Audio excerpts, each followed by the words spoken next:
Good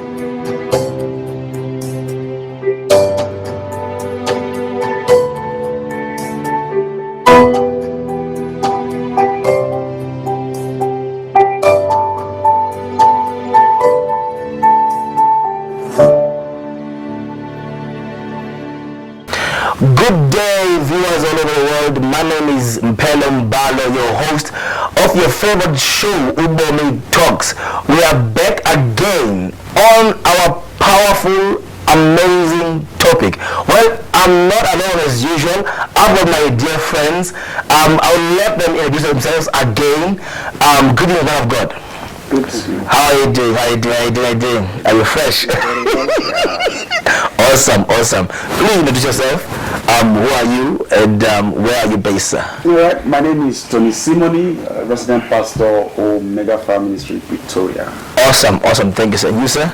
My name is Pastor Keifas Simono. I'm in El Mafias in Pretoria. I'm the senior pastor of Restoration Center. Awesome. Thank you so much. Well, now we are back on the same topic of integrity. Yes. On the same topic of integrity. A previous episode we spoke about a good name is better than expensive perfume. Keeping a good name is to have integrity and being honest. Can you elaborate more on what integrity is? Well, I want to say that there is something that is more important than life, and that is truth. Truth is more important than life. And Jesus said, I'm the way, the truth, and the life. Yes. So Jesus becomes the central focus when we're talking about integrity, because we are living in times where truth is being sold. Yeah, I love that. where truth is sold, and it is important for us to understand that truth is more important than life. If we can, John chapter 8 verse 32, he said, and ye shall know the truth, and the truth shall set you free. So the ability to embrace the truth of the kingdom is what releases upon us that integrity. Yes. If there is no truth, there is no integrity. I love that. So anybody who wants to say, I'm a man of integrity, he should be a man of truth. You must pursue the truth. What is the truth? The truth is the word of God. The word of God. Yes. So integrity is the truth, which is the word of God. Man, you know it. We spoke offline about integrity not being confused with perfection. And we are actually saying, to be a man of integrity, it does not necessarily mean you will not have mistakes. Yeah. But then is to then realize and say, I've made something wrong, and acknowledge when you've made something wrong or when you have done wrong, and then say, I am sorry. You know, because sometimes we confuse being a man of integrity with being an angel. That's not what it is. It is to say, I'm wrong when you are wrong. It is to say, please forgive me when you need forgiveness. It is the ability to stand on the truth that you know and stand for the truth that you know. Even when that truth comes against you. You know, as we are speaking, we are not perfect. Yes.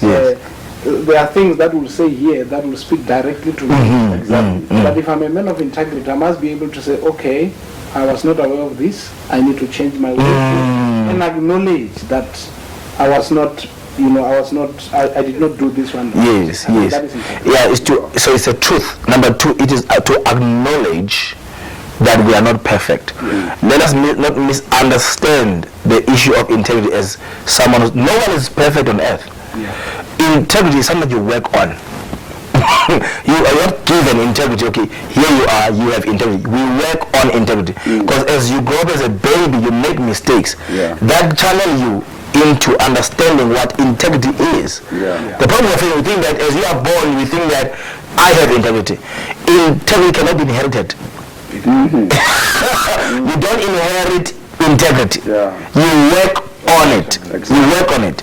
Now, concerning the issue of integrity, and we look at leadership and integrity, because leadership, the problem with leadership these days is that we don't have proper leadership. And I think the issue is the lack of integrity. How do you approach the issue of integrity when it comes to leadership, be it a church, in the community, in business, in a workplace, leadership at large? How do you approach the issue of integrity when it comes to leadership? I think, firstly, we need to look at the background, because the Bible says, if the foundation be destroyed, what can the righteous do? So it's a foundational issue. The issue of integrity today, I want us to look at it from a foundational background, because somebody who grew up in an environment, in a community, he was raised in a certain way. All right? Now, he may be feeling that what he is doing is right, not knowing that he is ignorant of the fact that what he is doing is wrong. So I think if we really want to address the issue of integrity in our communities, in our leadership, church angle, we need to first of all consider certain foundational traits that mold someone, bring up for a good upbringing. For instance, in a church circle, if there is a church in the community, the church should be that place where the truth is taught. When I say the truth, we must teach the foundations of Christianity. Today, people no longer focus on the messages of, those primary messages, messages of love, joy. People are very much conscious of the prosperity, power dimension. And somebody is receiving prophecy in church, he doesn't even know what the fruit of the Spirit is. So now, we need to understand that these foundational messages should be taught in church, so we can have a structure that brings up those who are coming into the church. So if we bring it from this angle, we'll be able to have tomorrow, the leaders of the church having integrity in finance, integrity in departmental structures. So I think it has to do from the basis. We have to take this thing from the basis. We need to have a proper structure that places people right. Proper teachings. I think I love what you're saying, proper teachings in the church. The challenge we're having is this, that I love what you're saying. Most of the time, pastors are faced with pressure to preach what people need to hear or what to hear. If you want to hear something, pastors will end up preaching what people want to hear and not preach the principles of the kingdom. Because once we preach the principles of the kingdom, they don't go with whatever people like or don't like. The principles of the kingdom are the truth of God. See, there's something I want to say when you say that now. How do we measure who should teach the congregation? How do we phantom? Now, because there are some of men of God, they don't even have this foundation. So how can somebody who gave his life to Christ 3 months ago, and in the next 6 months is the pastor of the church? Maybe let me come in. I think in one of our episodes we spoke about the foundation. Yes. What you're saying now. Yes. That for somebody to have integrity in a society, he or she must understand the moral values of that particular organization. You must understand the cultural standards there. Because if you are going to be a man of integrity in a place that you do not understand the culture, you are not going to make it. In a church setting, you at least need to understand the moral standard, which is the Word of God. The Word of God is very clear, and it gives us how we should behave. And once we understand the Word, then we can measure the integrity of the man using the Word as the as the moral principles. Because the Word of God is very clear. Simple truth: do not kill. That is a moral standard. If you kill, then you are against that standard that was placed. So, and it's not only that. The Bible talks about how a man of God should behave, how he should run his own family, how he should even run his own finances. It covers every area. So me as a leader, I at least need to understand what the Word of God is saying concerning my family. What is the Word of God saying concerning my finances, how I should behave even around elderly people and also around the young ones, the young girls in church. Because at least when I understand that base as a man of God, then I will then live up to the standard that was set. Yeah. So the word of God is the standard. Is the standard. That cannot change. The word of God is the standard. Is the standard. Now, the issue of integrity is affected by character. What you're saying, how do you know? What type of character do we bring about and say this man is able to be a man of integrity based on this type of thing of character? How do we work on our characters? I think now that question then is probing us to give practical examples. Because I think we have been just talking about integrity of things that a man of God should not do, or things that a leader cannot do. Because when you do those things, then you are breaking the moral standards that are set either in church setting or in an organization. And I think that then will lead us to say, when we talk integrity, we cannot just talk in general. Then we must break it down and say integrity at home as a leader, integrity in church as a leader, integrity in my own finances as a leader, integrity in how I live with people in the church, how I run things, and I think that is sensitive. And I think that's where we must go. But then maybe let me start with a simple example. Before I lead people in church, I must lead my home. I can't lead people in church when I'm failing to lead my own children in the house. You know, there are pastors who leave their own children at home. They can't tell them to do anything or push them to even go to church. Exactly. And they want to give an instruction in church. It doesn't work. It's a contrast. I always say it must start at home, this thing. If I cannot be able to tell my daughter what to do, how will I tell other people in church? Issue of integrity is not about me standing on the podium telling people that don't do this. It's something that I live. Even when I'm a leader here, I should lead at home. It all starts at home.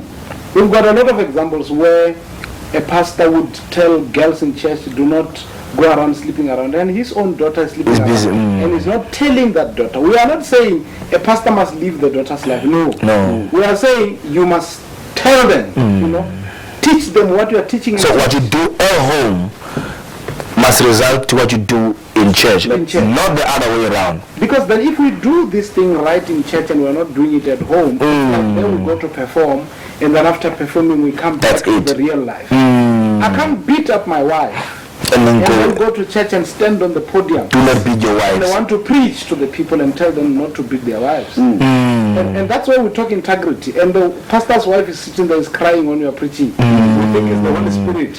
And the man of God has been beating this woman of God.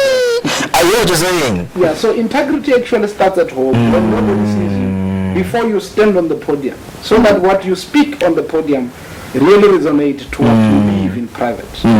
So when the Bible says that whatever you do in secret, God will reveal publicly. But what we're doing is we focus more on the public side. And we want to master the public because we want people to look at us in a bad way. And then when we go back to our homes, we are really not conquering at all. Like what you're saying, that you're not telling your daughter, don't sleep around, but you're able to stand in front of the public and tell, you must not sleep around if you're not married. And that is lack of integrity. And let me come in there, man of God, sorry for interrupting you. In the church setting where we come from, the old mainline church, where people are still being excommunicated. Because of course I don't know if people are still doing it, but our churches, the old mainline churches, they still practice that.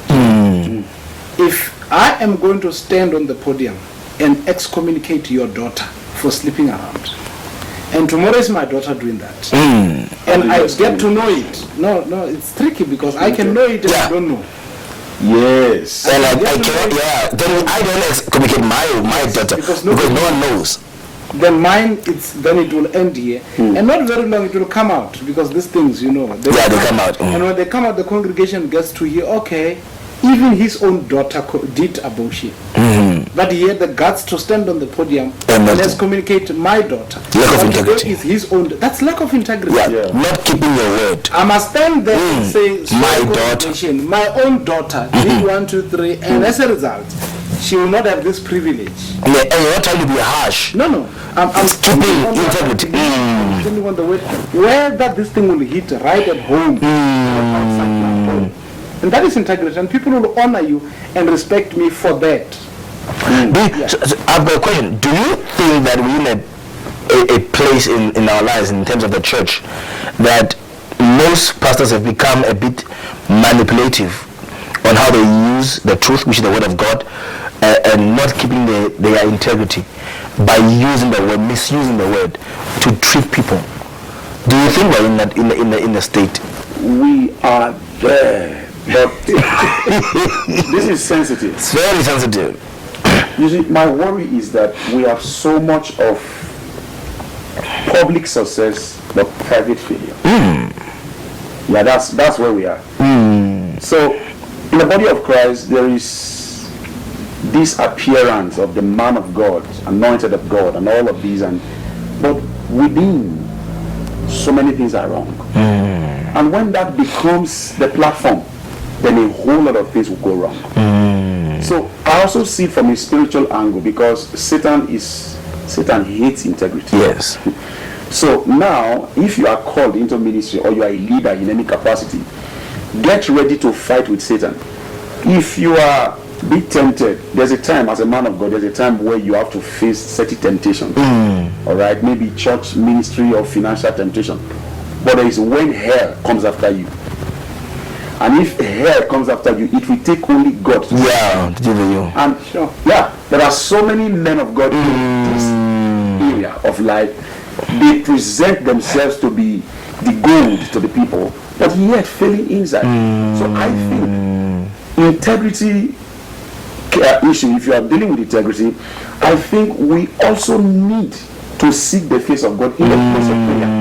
Because it's not easy to just say, I want to be a man of integrity. Because if Satan comes after you, and you're not in prayer, like he was saying, most pastors' children are into drinking and all that. It's because Satan knows that if he attacks the child, you shift the focus. Yes, he gets away to the telephone. Sometimes it's the pastor's wife. Sometimes it's we really need to seek the face of God spiritually. Take our time. Prayer. Pray. Devotion. Spiritual exercise. Maintain integrity. Devotion. And I think this is very important. Prayer, devotion, and seeking God. Also, I think people, when it comes to character, people are not willing to wait until their character is fixed. People are not willing to wait until the character is fixed. Yes. They jump knowing that there are still some issues in their character that are not fixed. And they go into a place of leadership. Now, it's difficult to have integrity if your character profile is not correct. Yes. It's difficult because now you're trying to uphold this person, but know that you are dealing with issues of drinking, dealing with issues. There are a lot of problems you have in your life when your character is not really prepared and fixed. We rush to be in leadership, but our character is not fixed.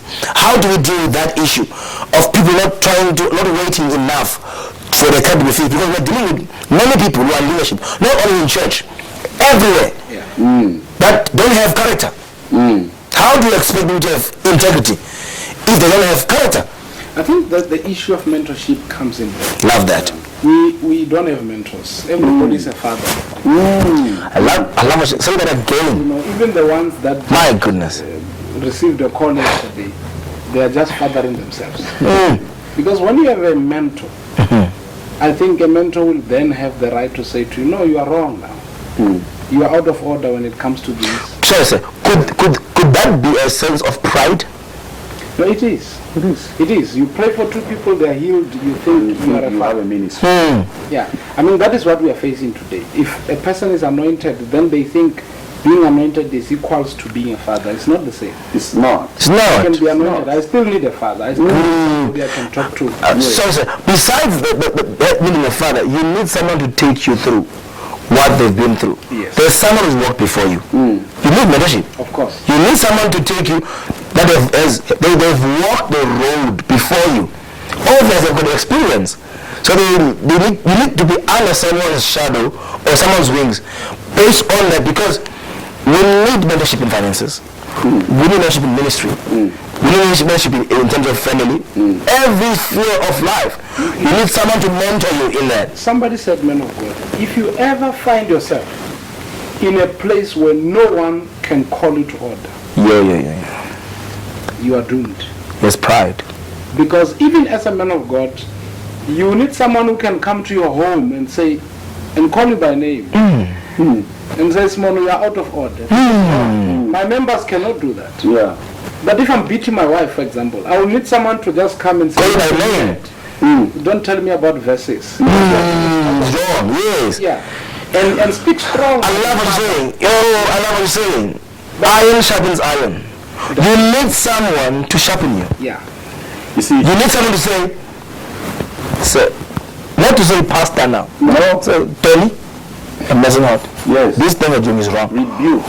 We are running away from such people. Not even talk to you sweet and say, and tell you what it is. I told them in church, some of our young ladies who are planning to get married, I told some of them, I said, any man that does not have a spiritual father is a risk. Because when things goes wrong tomorrow, the proof that you are safe is that there is someone that can still talk to you. That he is accountable to. Yes.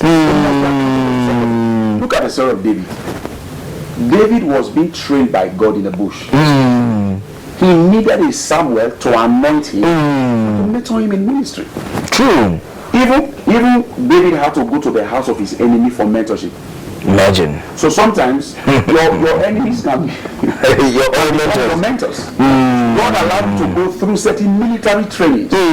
So you kind of You work don't out. like it, but at that point, he's building your character. I love. Could it be now? I love what you're doing. The issue of intelligence, it means there's a lack of mentorship. Mentorship. That's it. It's either a lack of mentorship or there is mentorship, but no one wants to be mentored. Yes. Because we think that On that note, there are people who would come to you and say, man of God, please mentor me. Not understanding what comes with the package of being mentored. Look at the story of Elijah and Elisha. I read it. I realized that 3 times Elijah said to Elisha, remain here Yes. as I go. What actually Elijah was saying is that I'm not allowing you to enter into a certain space. You must end here, which means if we translate it to today's language, he was saying, I'm not giving you other opportunities. I'm not going to give you this opportunity. Yes. But Elisha persisted. How many people today who are being mentored I love it. can stand the situation where they are saying, I love I'm it. not going to give you a pulpit. Yes. You are going to sit here and I'm not giving you a pulpit. You are going to serve. For this coming 2 months, you are not preaching.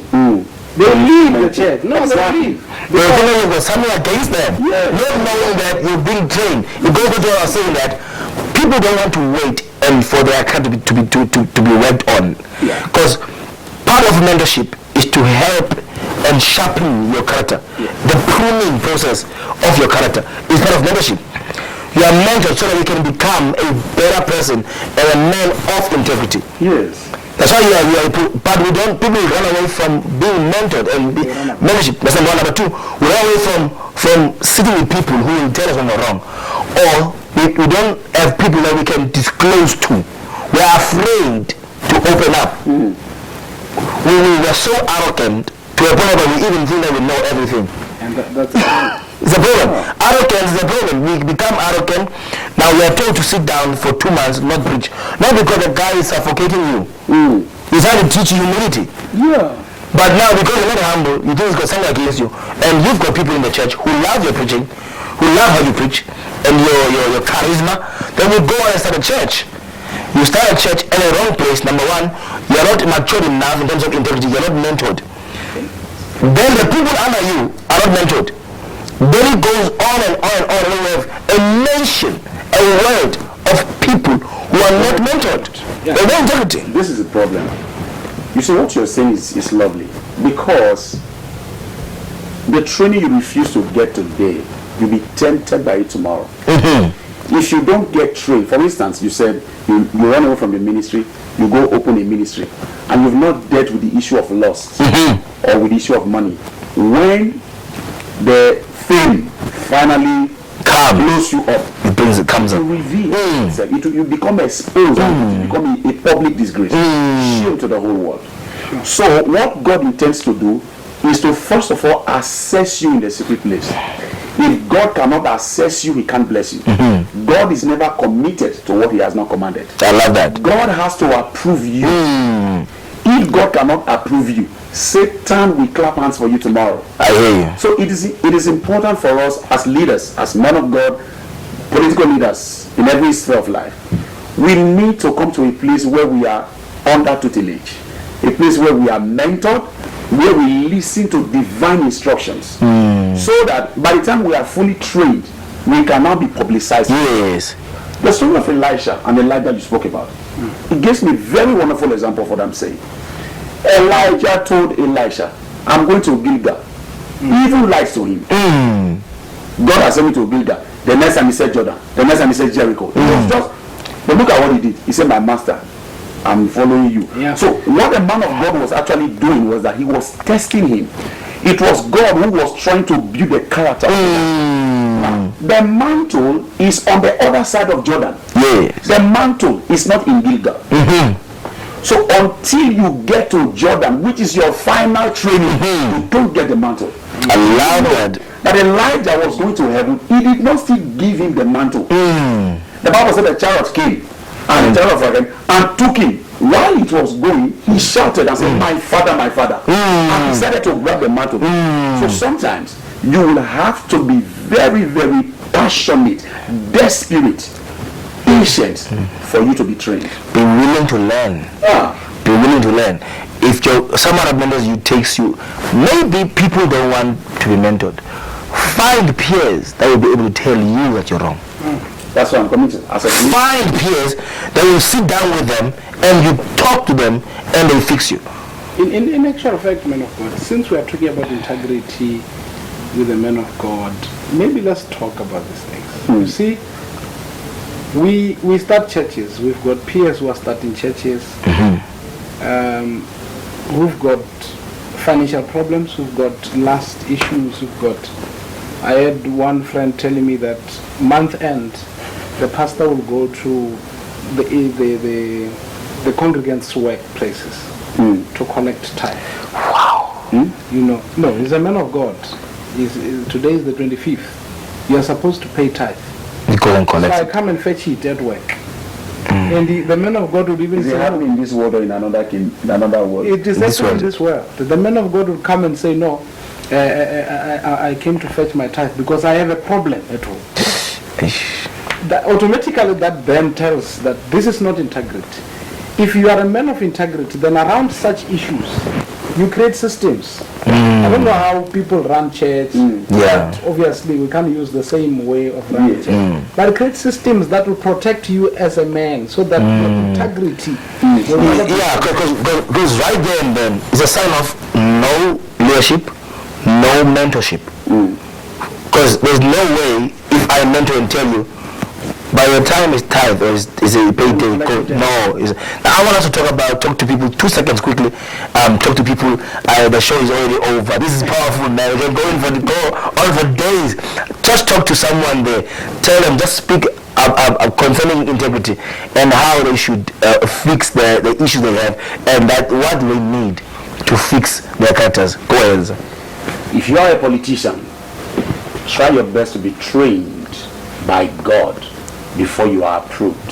If you are a pastor, try as much as you can to go through the trainings before you are approved, before you are publicized.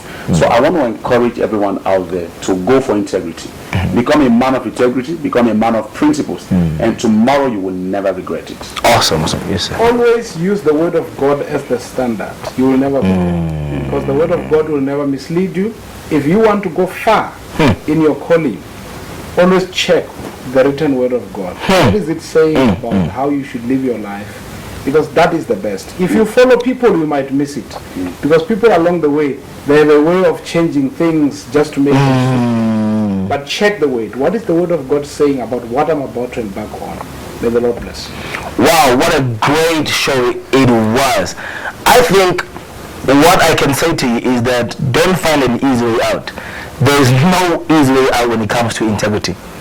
You need to be trained. The process is long, but the benefits are good. being trained is important. Mentorship. Find peers. Iron sharpens iron. For you to be sharp and for you to be a man of integrity, you need someone that will get into you and give you friction. You feel pain and you're being pruned for your own good. Integrity is a process, but you need to be pruned. You need to be mentored. You need to be led by someone who's been there before you came. God bless you.